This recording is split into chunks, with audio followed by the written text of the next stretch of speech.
ప్రభునందు ప్రియ సోదరి సోదరులారా, తెలుగు ఆన్లైన్ బైబిల్ కాలేజీకి చేరివచ్చిన మీ అందరికీ ప్రభువును రక్షకుడైన యేసుక్రీస్తు వారి కృపగల నామములో ప్రేమందనాలు చెల్లిస్తున్నాం. యెహోషువ గ్రంథం 18వ అధ్యాయాన్ని ధ్యానం చేద్దాం.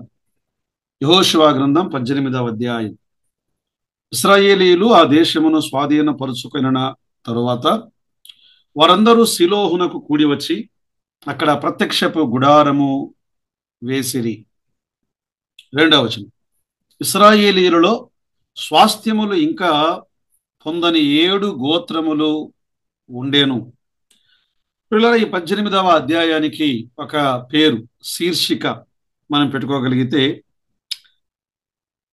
ఆఖరి 7 గోత్రములు స్వాస్థ్యమును పొందుట, లేదా బెన్యామీను గోత్రము స్వాస్థ్యమును పొందుట.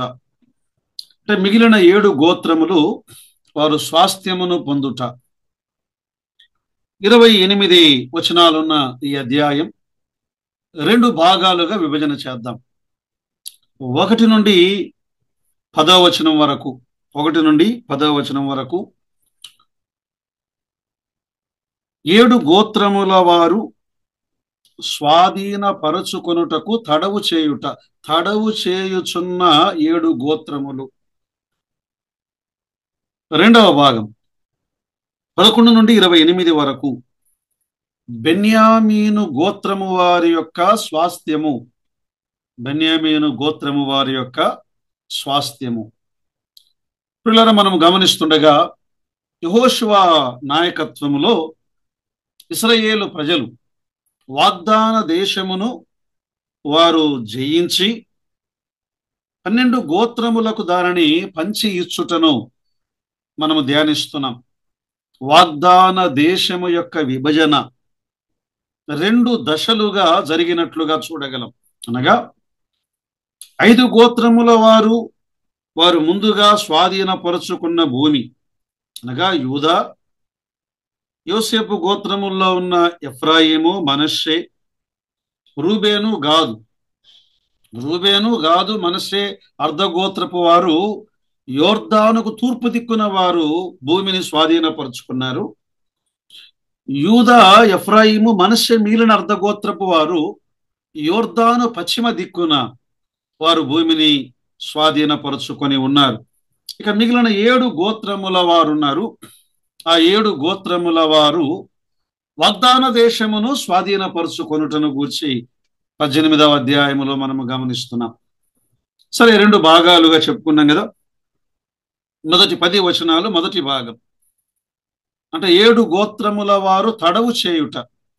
వారు ఎందుకు తడవు చేస్తున్నారో మనము గమనించగలం. సరే, మొదటి 3 వచనాలలో షిలోహు అనే ప్రాంతములో, షిలోహులో యెహోషువ యొక్క బోధ. వారు షిలోహుకు వచ్చారు మొదటి వచనములో. 2వ వచనములో 7 గోత్రముల వారు ఇంకా స్వాధీనపరుచుకొనలేదు అన్నాడు. 3వ వచనములో, కావున యెహోషువ ఇశ్రాయేలులతో ఇట్లా నేను, మీ పితరుల దేవుడైన యెహోవా మీకిచ్చిన దేశమును స్వాధీనపరుచుకొన వెళ్లకుండా మీరెన్నాళ్ళు తడువు చేసేదరు అన్నాడు. మీరెన్నాళ్ళు తడువు చేసేదరు. షిలోహులో యెహోషువ యొక్క బోధ. సరే, మొదటి వచనాన్ని మనం చదువుకున్నప్పుడు, షిలోహు, ఇశ్రాయేలీయులు ఆ దేశమును స్వాధీనపరుచుకున్న తరువాత వారందరూ షిలోహునకు కూడి వచ్చి అక్కడ ప్రత్యక్షపు గుడారము వేసిరి. వారందరూ షిలోహునకు కూడి వచ్చారు, అక్కడ ప్రత్యక్షపు గుడారమును వేసిరి అని చూస్తున్నాం. అంటే ఇశ్రాయేలీయులకు ఒక కొత్త కేంద్రము షిలోహు. వారు అక్కడ ప్రత్యక్షపు గుడారము వేశారు. నిబంధన మందసం అక్కడ ఉన్నది, బలిపీఠం అక్కడ ఉన్నది, సహవాసమునకు సంబంధించిన విషయాలు అక్కడ ఉన్నాయి. అంటే ఇప్పుడు ఈ గుడారము గిల్గాలు, దొర్లివేయబడిన ప్రాంతములో నుండి షిలోహు సమాధానకరమైన ప్రాంతమునకు వచ్చారు. అంతకాలం షిలోహులో గుడారం ఉన్నది, లేదా దేవుని నిబంధన మందస్సం ఉన్నది. సమయంలో మొదటి గ్రంథం మొదటి 4 అధ్యాయాలు ఏలి, ప్రధాన యాజకుడైన ఏలి కాలము వరకు షిలోహు వారికి కేంద్రముగా ఉన్నది. గిల్గాలు దోషము దొర్లివేయబడినది. షిలోహు సమాధానము, విశ్రాంతి. ఒక వ్యక్తి జీవితంలో ఎప్పుడైతే దోషము దొర్లివేయబడునో అప్పుడు సమాధానమును పొందగలడు, పాప క్షమాపణను పొందగలడు. పాప క్షమాపణ పొందిన తరువాత మాత్రమే మానవుని జీవితంలో సమాధానము. రోమాపత్రిక 4వ అధ్యాయం 24-25 వచనాలను మనము గమనిస్తే, మన ప్రభు అయిన యేసును మృతులలో నుండి లేపిన వాని యందు విశ్వాసం ఉంచిన మనకును ఎంచబడునని మన నిమిత్తము వ్రాయబడి ఉన్నది. ఆయన మన అపరాధముల నిమిత్తము అప్పగింపబడి మనము నీతిమంతులముగా తీర్చబడుటకై లేపబడెను. కాబట్టి రోమ 5:1 విశ్వాస మూలమున మనము నీతిమంతులముగా తీర్చబడి. ఎలా నీతిమంతులమయ్యాం? విశ్వాస మూలముగా, విశ్వసించుట ద్వారా, కేవలము నమ్ముట ద్వారా మనము నీతిమంతులముగా తీర్చబడి మన ప్రభు అయిన యేసు క్రీస్తు ద్వారా దేవునితో సమాధానము కలిగి ఉందము, సమాధానము కలిగి ఉన్నాము. పిల్లల ఈ భాగములో మొదటి వచనములో షిలోహు, వారు షిలోహునకు వచ్చారు. ఒక వ్యక్తి ఎప్పుడైతే యేసు క్రీస్తును వెదుకుతారో, యేసుక్రీస్తు యొద్దకు వస్తారో అప్పుడు విశ్రాంతి, శాంతి, ఆశీర్వాదములోనికి అతడు రాగలడు అని ఈ లేఖన భాగం మనకు బోధిస్తున్నది. ప్రియులారా, సరే, ఇక్కడ మరొక తలంపును గమనిస్తుండగా, వారందరూ షిలోహునకు కూడి వచ్చి అక్కడ ప్రత్యక్షపు గుడారము వేసిరి. ఇశ్రాయేలీయులు వాగ్దాన భూమిని జయించుటకు వారు ఎక్కడికి రావాలంటే ఆ గుడారము యొద్దకు చేరి రావాలి. ఆత్మ నేతృత్వములో ఆ గుడారము దగ్గరకు, షిలోహు దగ్గరకు కేంద్రం. పిల్లరా, ప్రజలందరూ ఆ గుడారము చుట్టూ చేరి వచ్చుట, గుడారము మధ్య భాగములో ఉండగా ఆ గుడారము చుట్టూ ఇశ్రాయేలీయులు వారి గుడారములను వారు వేసుకొనుట. నేడు క్రొత్త నిబంధనలో ప్రభు అయిన యేసు క్రీస్తు వారు ఆయన ఏమని సెలవిచ్చారు? మత్తయి సువార్త 18వ అధ్యాయం 20 వచనములో, ఎక్కడ 2-3 నా నామమున కూడి ఉందురో, 2-3 నా నామమున ఎక్కడ కూడి ఉందురో అక్కడ నేను వారి మధ్యన ఉందును. ఆయనే గుడారం. యోహాను సువార్త 1:14 ఆ వాక్యము శరీరధారి అయి, ఆ వాక్యము గుడారమై మన మధ్య నివసించాను. మన మధ్య నివసిస్తున్నాడు కదా. యేసుక్రీస్తు నామమున కూడి వచ్చుట, యేసుక్రీస్తు నామమున మనము ఆరాధించుట. యోహాను సువార్త 4వ అధ్యాయం 24వ వచనములో, దేవుడు ఆత్మ గనుక ఆయనను ఆరాధించువారు ఆత్మతోనూ సత్యముతోనూ ఆరాధించవలెను.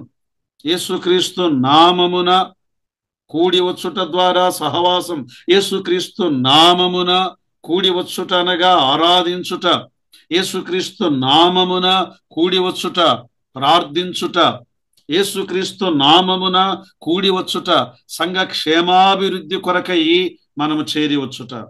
కొరింథీ మొదటి పత్రిక 14వ అధ్యాయం 23వ వచనాన్ని మనం గమనిస్తుండగా, సంఘమంతయు ఏకముగా కూడి, అందరూ భాషతో మాట్లాడుచుండగా అన్నాడు. సంఘమంతా ఏకముగా కూడి.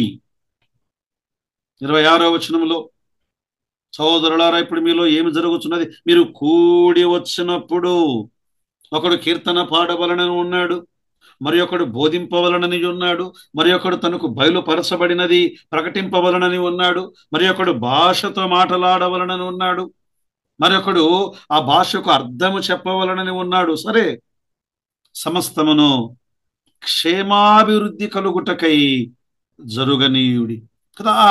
ఆ స్థలములో వారందరూ ఆ గుడారము చుట్టూ చేరి వచ్చుట ఈనాడు యేసుక్రీస్తు నామము. మళ్ళీ శిలోహు, ఇది ఆధునిక యెరూషలేమును మనం గమనిస్తున్నప్పుడు దాదాపు యెరూషలేము నుండి 15 మైళ్ళ దూరములో ఉన్నట్లుగా మనము గమనిస్తున్నాం. శిలోహులో ప్రత్యక్షపు గుడారం, దేవుని నిబంధన మందసం 130 సంవత్సరములు అక్కడే ఉన్నట్లుగా మనము గమనించగలం. ఆ తర్వాత సమూయేలు మొదటి గ్రంథం 4వ అధ్యాయం 3-4 వచనాల్లో ఫిలిస్తీయులు దేవుని నిబంధన మందసమును వారు స్వాధీనపరుచుకున్నారు. ప్రభావము వెడలిపోయెను, ప్రభావము వెడలిపోయెను. ఇకాబోద్ అన్నారు.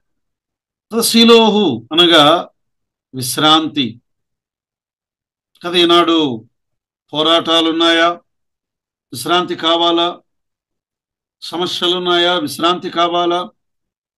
దేవుడు ఆయన వాగ్దానము చేస్తున్నాడు, ఆయన ద్వారా విశ్రాంతి. మరొక మాట ఈ భాగములో మొదటి వచనములోని వారందరూ శిలోహునకు కూడి, వారందరూ ఇశ్రాయేలీల సమాజం అంతా ఒక్క వ్యక్తి వలె అనగా వారి మధ్య ఐక్యతను చూపిస్తున్నట్లుగా గమనించగలం. కీర్తనల గ్రంథం 133వ కీర్తనలో మనం ఎరుగుదాం, సహోదరులు ఐక్యత కలిగి నివసించుట ఎంత మేలు, ఎంత మనోహరము అన్నాడు. అది తల మీద పోయబడి అహరోను గడ్డమ మీద కారి అతని అంగీల అంచు వరకు దిగజారిన పరిమళ తైలము వలె ఉండును. సియోను కొండల మీదికి దిగివచ్చు, హెర్మోను మంచు వలె నుండును. ఆశీర్వాదమును శాశ్వత జీవమును అచట ఉండవలనని యెహోవా సెలవిచ్చి ఉన్నాడు. ఐక్యతను చూపిస్తూ ఉన్నది శిలోహు అనగా యాకోబు. ఆదికాండం 49వ అధ్యాయములో 10వ వచనమును మనము గమనించినప్పుడు శిలోహు వచ్చు వరకు అంటాడు. యాకోబు తన మరణ శయ్య మీద ఉండగా యూదాను గూర్చి ఆశీర్వాదపు మాటలు మాట్లాడుతూ శిలోహు వచ్చు వరకు, అతడు శిలోహుకు వచ్చు వరకు యూదా యుద్ధ నుండి దండము తొలగిపోదు, అతని కాళ్ళ మధ్య నుండి రాజదండము తొలగిపోదు, ప్రజలు అతనికి విధేయులై ఉందరు. శిలోహు వచ్చు వరకు, అతడు శిలోహుకు వచ్చు వరకు అన్నాడు యాకోబు. ఆయన ప్రవచించాడు. యెహోషువ గ్రంథం 18వ అధ్యాయములో వారు శిలోహుకు వచ్చారు. అది పాక్షిక నెరవేర్పు. ఒకరోజు సంపూర్ణమైన నెరవేర్పు జరగబోతున్నది. యేసు క్రీస్తు ప్రభువారు ఆయన యెరూషలేమునకు ఆయన దిగి వస్తాడు. అతడు శిలోహుకు వస్తాడు. యెరూషలేము సమాధాన పట్టణమునకు వస్తాడు. యెషయా గ్రంథం 2వ అధ్యాయం, యెషయా గ్రంథం 9వ అధ్యాయం, యెషయా గ్రంథం 11వ అధ్యాయం, జకరియా గ్రంథం 14వ అధ్యాయం, ఇవన్నీ ఆనాడు నెరవేరు. సమాధాన రాజ్యము అక్కడ ప్రారంభించబడుతుంది. అప్పుడు రక్షణ, నిజమైన రక్షణను దేవుని ప్రజలు పొందగలరు. అందుకే కొత్త నిబంధనలు హెబ్రీయులకు రాసిన పత్రిక 4వ అధ్యాయం 9-10 వచనాలు ఇలా వ్రాయబడి ఉన్నాయి. కాబట్టి దేవుని ప్రజలకు విశ్రాంతి నిలిచి ఉన్నది. పౌలు హెబ్రీ క్రైస్తవులకు ఆయన రాస్తూ దేవుని ప్రజలకు విశ్రాంతి నిలిచి ఉన్నది అని భవిష్యత్తును గురించి మాట్లాడుతున్నాడు. ఎందుకనగా దేవుడు తన కార్యములను ముగించి విశ్రమించిన ప్రకారము ఆయన యొక్క విశ్రాంతిలో ప్రవేశించిన వాడు కూడా తన కార్యములను ముగించి విశ్రమించును. దేవుని ప్రజలకు ఒక విశ్రాంతి రాబోతున్నది. ఆనాడు నిజమైన సమాధానం. యెషయా గ్రంథం 9వ అధ్యాయం 6వ వచనం, లేనగా మనకు శిశువు పుట్టెను, కుమారుడు అనుగ్రహింపబడును, ఆయన భుజం మీద రాజ్యభారముండును, ఆయన ఆశ్చర్యకరుడు, ఆలోచనకర్త, బలవంతుడైన దేవుడు, నిత్యుడగు తండ్రి, సమాధాన కర్తయగు అధిపతి అని ఆయనకు పేరు పెట్టబడును. సోదరి సోదరులారా, ఈనాడు ప్రభుని అంగీకరించిన నీవు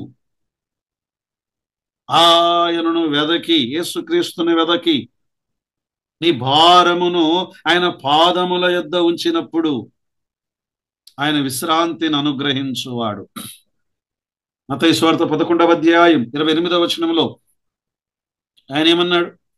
ప్రయాసపడి భారం మోయుచున్న సమస్త జనులారా నా యొద్దకు రండి, నేను మీకు విశ్రాంతిని కలుగజేతును. సమాధానం యేసుక్రీస్తు ప్రభువు ద్వారా సమాధానం.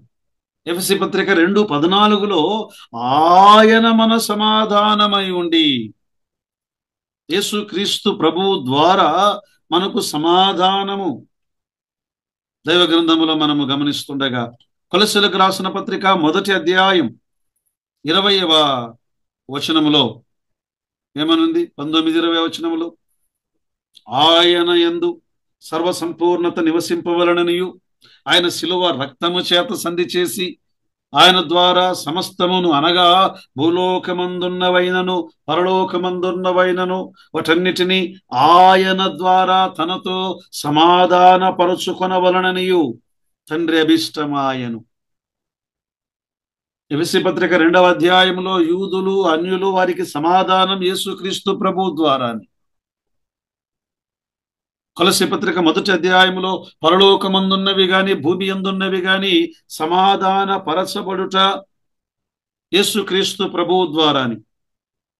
రోమాపత్రిక 5:1లో మన అంతరంగములో సమాధానము యేసుక్రీస్తు ప్రభువు ద్వారాని. సిలోహు, ఈనాడు సమాధానము కావాలా? ప్రార్థన ద్వారా, అనగా ఆయన యొద్దకు వచ్చుట ద్వారా, ఆయన చుట్టూ చేరుట ద్వారా, ఆయనకు మన మనవులను విన్నవించుట ద్వారా సమాధానం. తర్వాత చూడండి, 2-3 వచనాలు మనం చదువుకుందాం. ఇశ్రాయేలీయులలో స్వాస్థ్యములు ఇంకా పొందని 7 గోత్రములు ఉండెను. స్వాస్థ్యమును పొందని 7 గోత్రములు ఉండెను. కావున యెహోషువ ఇశ్రాయేలులతో ఇట్లనెను, మీ పితరుల దేవుడైన యెహోవా మీకు ఇచ్చుచున్న దేశమును స్వాధీనపరుచుకొన వెళ్ళకుండా మీరెన్నాళ్ళు తడవు చేయుదురు. 7 గోత్రముల వారు ఎందుకు వారు భూమిని, వాగ్దాన దేశమును స్వాధీనపరుచుకొనలేకపోతున్నారు? కారణాలేమిటి? బహుశా 1, కనానీయులు వారు మొండివారు, వారిని తరిమివేయుటకు మన విశ్వాసము సరిపోదు, మన ధైర్యము సరిపోదు అని వారు పిరికివారు అయ్యారు కాబోలు. ఎందుకు? మరొకటి, వారు ఈ 40 ఏండ్లు సంచార జీవితానికి అలవాటు పడ్డారు. కొద్ది కాలం అక్కడ ఉండడం, తర్వాత మరికొద్ది కాలం మరొక చోట ఉండడం, అంటే వారి భూ సంబంధమైన జీవితానికి అలవాటు పడి ఒక స్థిరమైన జీవితం వద్దులే అనుకున్నారు. భూ సంబంధమైన జీవితమే కావాలి, పర సంబంధమైన స్వాస్థ్యము, స్థిరమైన స్వాస్థ్యము అక్కరలేదు అని భావించుట. ఈనాడు కూడా అనేక మంది నేటి విశ్వాసులు అలాగే ఉన్నారా? కదా, 7 గోత్రముల వారు అన్నాడు. 7 మిగిలిన 7 గోత్రముల వారు, 5 గోత్రముల వారు తమ స్వాస్థ్యమును స్వాధీనపరుచుకున్నారు. 5 అనే ఆ మాట కృపను చూపిస్తున్నది. 5 కృప. 7 అనే ఆ సంఖ్య సంపూర్ణతను చూపించుచున్నది. క్రైస్తవ జీవితములో కృప వెంబడి కృపను పొందుచు మనము సంపూర్ణతలోనికి సాగి వెళ్ళాలి. మనము సంపూర్ణులు కావాలి అంటే మన కృషి ద్వారా సంపూర్ణతలోనికి రాలేము. కేవలము కృప ద్వారానే మనము రక్షించబడుట, కృప ద్వారానే. ఎఫెసీ పత్రిక 2వ అధ్యాయం 7వ వచనములో మనము గమనిస్తున్నప్పుడు 8వ వచనములో మీరు విశ్వాసము ద్వారా కృప చేతనే రక్షింపబడి ఉన్నారు.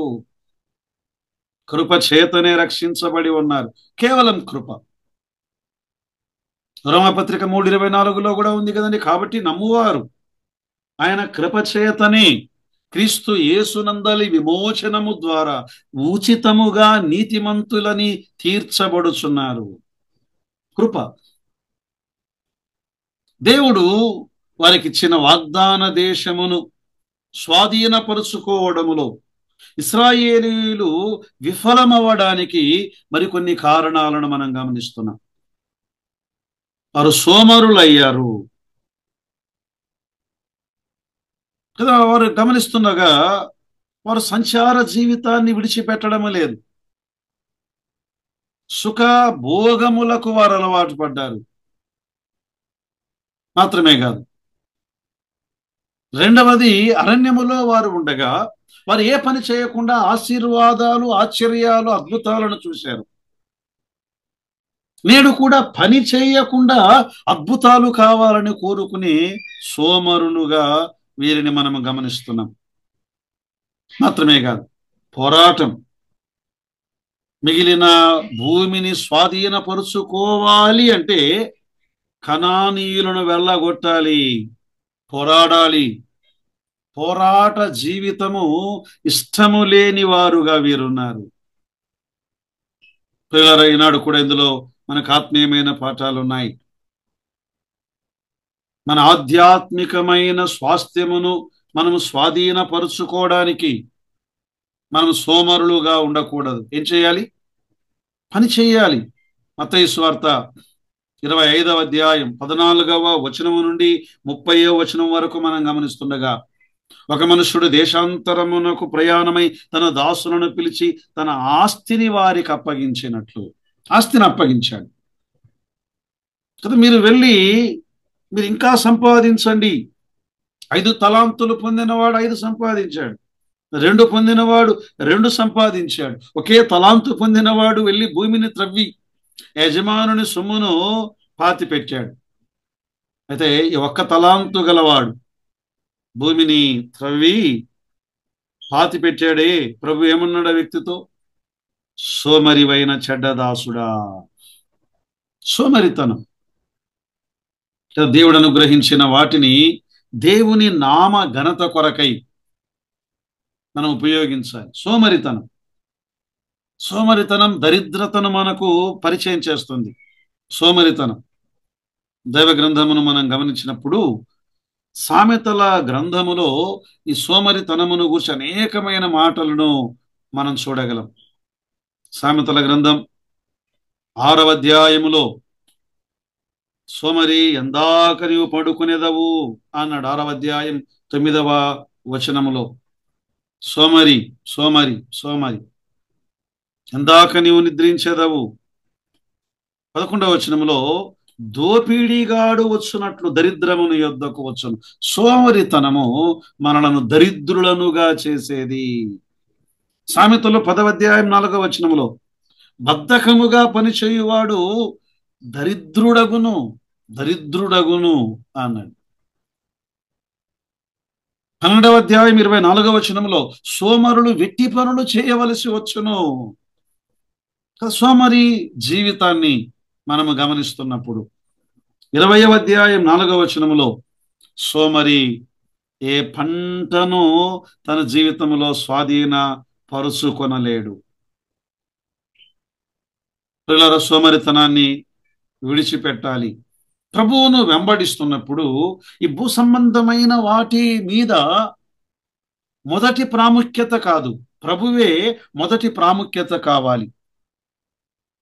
దైవ గ్రంథంలో మత్తయి సువార్త 8వ అధ్యాయంలో యేసుక్రీస్తు ప్రభువారు ఆయన వెళ్తూ ఉండగా ఆయన్ను వెంబడించటానికి ఒక వ్యక్తి ఇష్టపడ్డాడు. 21, ప్రభువా, నేను మొదట వెళ్ళి నా తండ్రిని పాతిపెట్టుటకు సెలవిమ్ము అంటాడు. కానీ ప్రభు అన్నాడు, మృతులను పాటు పెట్టుకొననిమ్ము, మొదట నీవు నన్ను వెంబడించుము. చాలాసార్లు మన వ్యక్తిగత వ్యవహారాలు చక్కుబట్టుకున్న తరువాత ఆయనను సేవించగలము అనుకుంటాం. ఎంతకాలము జీవించినా మన వ్యక్తిగత అవసరాలను మనము చక్కబెట్టుకొనలేము. మనలో ఈ లోకములో జీవం ఉండగానే ఆయనను వెంబడించాలి. అందుకే యెహోషువ అన్నాడు, మీరెన్నాళ్ళు తడువు చేయుదురు, మీరెన్నాళ్ళు నిర్లక్ష్యముగా ఉందురు. దేవుని ప్రజలు దేవుని పనిలో ఆ నిర్లక్ష్యమును విడిచిపెట్టి ప్రభువును వెంబడించుటలో మనం ముందుకు సాగి వెళ్ళాలి. వెనుకున్న వాటిని మరిచిపోయి ముందున్న వాటి కొరకై మనము వేగిరపడాలి అని ప్రభు స్పష్టంగా మాట్లాడుతున్నాడు. అందుకే మన పిలుపును, మన ఏర్పాటును మనము నిశ్చయం చేసుకోవాలి. దేని కొరకు నువ్వు పిలువబడ్డావు, దేని కొరకు ప్రభు నిన్ను పిలిచాడు, నిశ్చయం చేసుకుని సాగి వెళ్ళాలి. తర్వాత చూడండి 4 నుండి 8 వచనాలు. ప్రతి గోత్రము నుండి 3 మనుష్యులను నా యొద్దకు రప్పించిన ఎడల నేను వారిని పంపెదను. వారు లేచి దేశ సంచారము చేయుచు ఆయా స్వాస్థ్యముల చొప్పున దాని వివరమును వ్రాసి నా యొద్దకు తీసుకుని వచ్చెదరు. వారు 7 వంతులుగా దాన్ని పంచుకొందురు. యూదా వంశస్థులు దక్షిణ దిక్కున తమ సరిహద్దు లోపల నిలిచి ఉండవలెను. యోసేపు పుత్రులు ఉత్తర దిక్కున తమ సరిహద్దు లోపల నిలిచి ఉండవలెను. సరే, ఇక్కడ 4 నుండి 8 వచనాలలో భూమిని వేగు చూచుట, మిగిలిన భూమిని వారు వేగు చూచుట అంటే 4-5 వచనాల్లో వారు 7 భాగములుగా మిగిలిన భూమిని విభజించాలి అన్నాడు. 7 భాగములుగా ఆ మిగిలిన భూమిని వారు విభజించాలి. పిల్లలు మనం గమనిస్తుండగా ఇది యెహోషువ ఇశ్రాయేలీయులకు ఇచ్చినటువంటి ఒక ఆజ్ఞ. అయితే ఈ ఆజ్ఞకు, యెహోషువ మాటకు వారు ఏం చేశారు? సంపూర్ణమైన విధేయత చూపుదామని వారు మాట ఇచ్చారు కదా. మేము సంపూర్ణముగా ఈ మాటకు లోబడుదుము అన్నారు. కొత్త నిబంధనలో పరలోకపు యెహోషువ ప్రభు అయిన యేసుక్రీస్తు వారు. పాత నిబంధన యెహోషువ యేసుక్రీస్తు ప్రభు వారికి ఒక నీడ, ఛాయ. యేసుక్రీస్తు ప్రభు వారు నిజ స్వరూపము. నేడు ఆయన ఏమన్నాడు? మార్కు సువార్త 16-15లో మీరు సర్వలోకమునకు వెళ్ళి సర్వ సృష్టికి సువార్తను ప్రకటించుడి. మత్తయి సువార్త 28వ అధ్యాయం 19-20 వచనాల్లో మీరు వెళ్ళి సమస్త జనులను శిష్యులనుగా చేసి తండ్రి యొక్కయు కుమారుని యొక్కయు పరిశుద్ధాత్మ యొక్క నామములోనికి వారికి బాప్తిస్మం ఇచ్చుచు నేను ఏ ఏ సంగతులను మీకు ఆజ్ఞాపించితునో వాటన్నిటినీ గైకొనవలనని వారికి బోధించుడి. దేవుని ఆజ్ఞను మనం ఈ భాగములో గమనిస్తున్నాం కదా. ప్రభు వెళ్ళు అన్నప్పుడు మనల్ని నడిపించేటువంటి 2 కారకాలు ఉన్నాయి. ఒకటి, దైవ వాక్యము ద్వారా ఆయన మనలను నడిపించువాడు. రెండవది, ప్రార్థన ద్వారా పరిశుద్ధాత్మ దేవుణ్ణి మనం సంప్రదించినప్పుడు ఆయన నడిపించువాడు. నీ వాక్యము నా పాదములకు దీపము, నా త్రోవకు వెలుగై ఉన్నది 119వ కీర్తన 105వ వచనములో మనం గమనిస్తున్నాం. కొత్త నిబంధనలో యోహాను సువార్త 14వ అధ్యాయంలో నేను తండ్రిని అడుగుదును, తండ్రి ఎల్లప్పుడూ మీ యొద్ద ఉండుట కొరకై వేరొక ఆదరణకర్తను ఆయన మీకు అనుగ్రహించును. కదా, ఆయన మనలను నడిపించువాడు. సరే, ఈ భాగములో మనం గమనిస్తుండగా 5వ వచనములో ఒక చక్కని సంగతిని చూస్తున్నాం. ఈ 7 గోత్రముల వారు ఆ భూమిని స్వాధీనపరుచుకోవడానికి వెళ్ళినప్పుడు ముందుగానే స్వాస్థ్యమును స్వాధీనపరుచుకున్న యూదా గోత్రం అక్కడున్నది. స్వాస్థ్యమును స్వాధీనపరుచుకున్న యోసేపు పుత్రులు అంటే ఎఫ్రాయిము, మనష్షే అర్ధగోత్రము వారు అక్కడున్నారు. వారు ఏం చేయాలంటే వారి సరిహద్దులలో నిలిచి ఉండాలి. ఒక భూమిని కొలిచేటప్పుడు అటువైపు ఉన్నటువంటి యజమానుడు, ఇటువైపు ఉన్నటువంటి యజమానుడు వారిద్దరూ నిలిచి ఉండగా ఆ భూమిని కొలవాలి అని వేల సంవత్సరాల క్రిందట బైబిల్ గ్రంథములో యేసు క్రీస్తు ప్రభువారు ఆయన వ్రాయించి ఇచ్చాడు. కారణం ఏంటంటే సరిహద్దు రాళ్ళు, వాటిని తొలగించువాడు శాపగ్రస్తుడవునుగాక అని సామెతల గ్రంథములో రాయబడి ఉన్నది. సరే, 6-7 వచనాలు చూడండి. 6-7 వచనాల్లో ఏమన్నాడు? మోషే లేదా యెహోషువ, మీరు దానిని వేగు చూచి నా దగ్గరకు తీసుకొని రండి అన్నాడు. నా దగ్గరకు తీసుకొని రండి.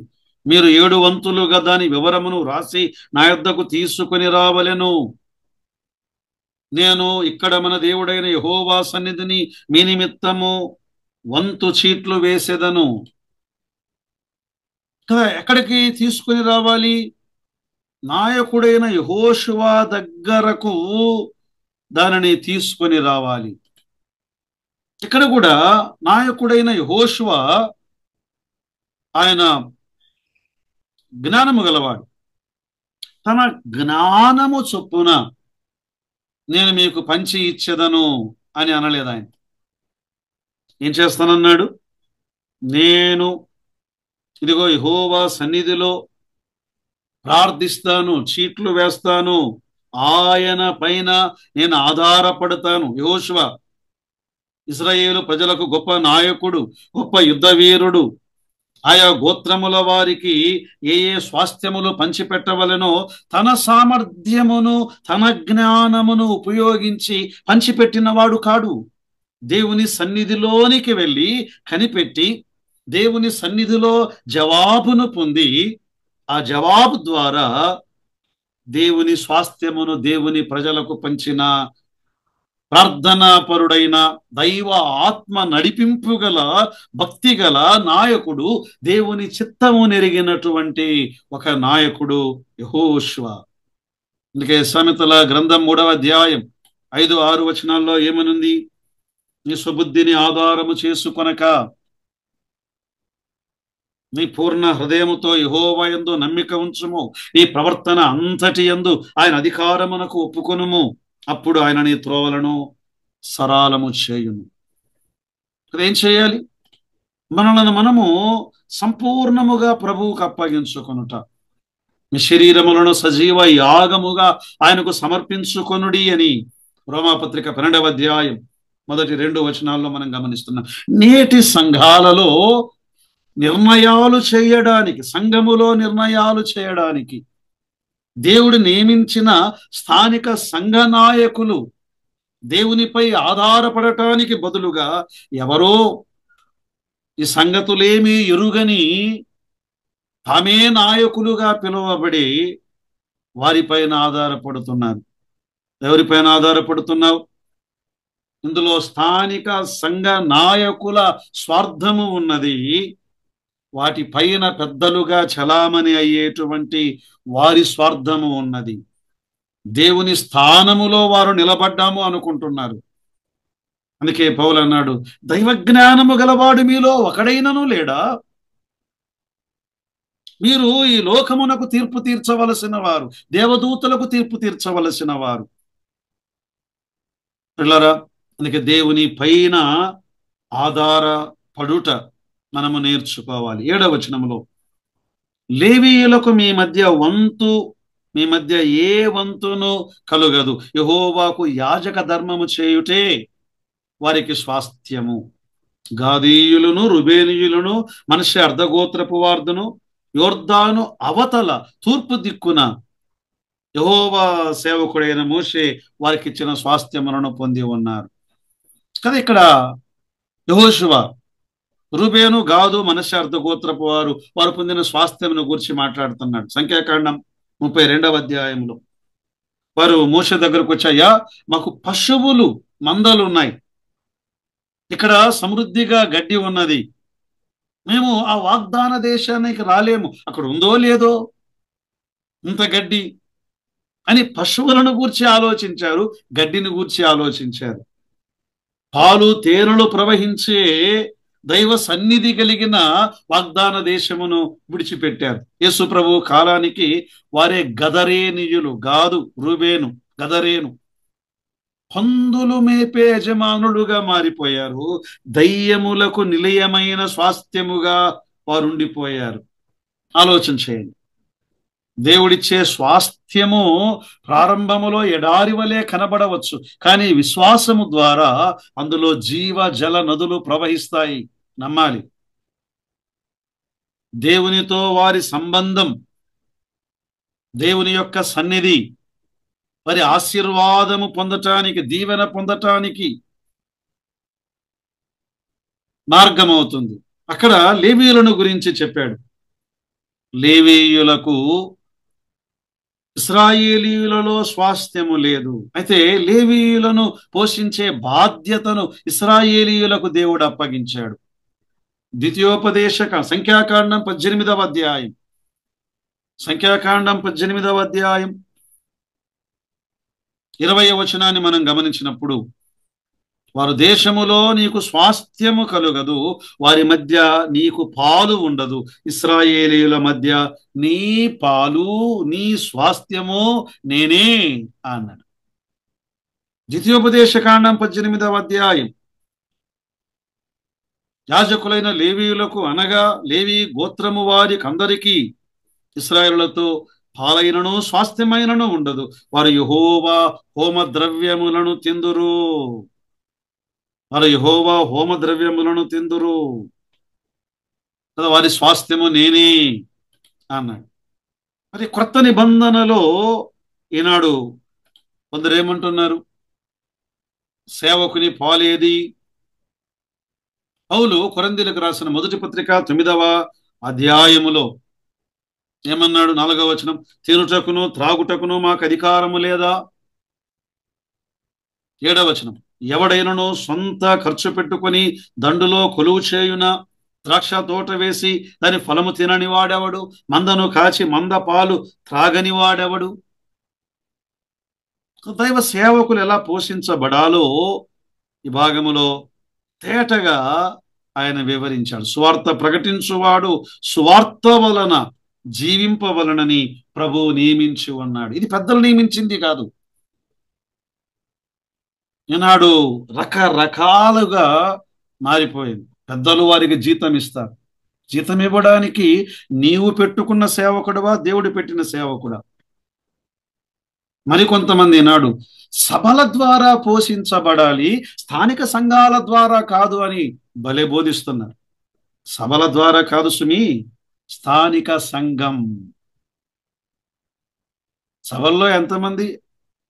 1000 మంది సేవకులు ఉండగా 10 మందా 100 మందా సభల్లో బోధించేవారు? మిగతా వారి విషయం.